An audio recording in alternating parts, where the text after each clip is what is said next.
Encouragement, bite-sized stories to refresh your soul. Here's Jim Smith with a little encouragement. A man told this story. It was the week before Christmas, and I was driving home from work when my car started to choke and sputter and finally died. I barely managed to coast into a gas station, just glad that I wouldn't be blocking traffic on the highway and would have a somewhat warm spot to wait for the tow truck. My car wouldn't even turn over. But before I could call for a tow truck, I saw a young woman walking out of the Quickie Mart building. She slipped on some ice and fell into a gas pump, so I got out to see if she was okay. When I got there, it looked more like she had been overcome by sobs than the fact that she had fallen. She was a young woman who looked haggard with dark circles under her eyes. She dropped something as I helped her up, and I picked it up to give it to her. It was a nickel. And at that moment, everything came into focus for me. The crying woman, her very old car crammed full of stuff with 3 kids in the back, 1 in a car seat, and the gas pump reading $4.95.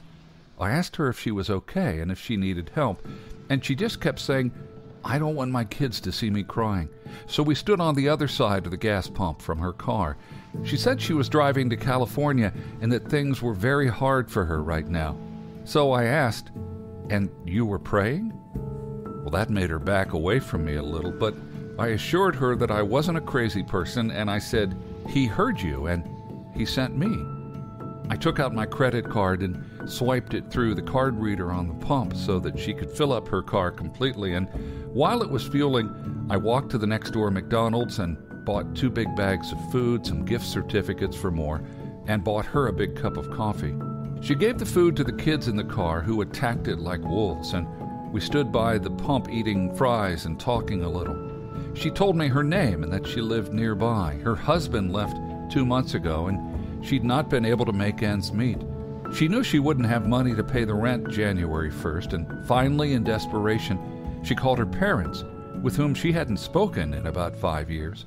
They lived in California, and said that she could come live with them and try to get on her feet there. So she packed up everything she owned in the car. She told the kids they were going to California for Christmas, but not that they were going to live there. I gave her my gloves to keep her hands warm, and also gave her a little hug and said a quick prayer for her for safety on the road. As I was walking over to my car, she said, "So, are you like an angel or something?" Well, that made me cry. I said, "Ma'am, at this time of year, angels are really busy. So I guess sometimes God uses regular people." And of course, when I got in my car, it started right away. And it got me home with no problem. Now, I'll take it to the shop tomorrow, but I suspect the mechanic won't find anything wrong.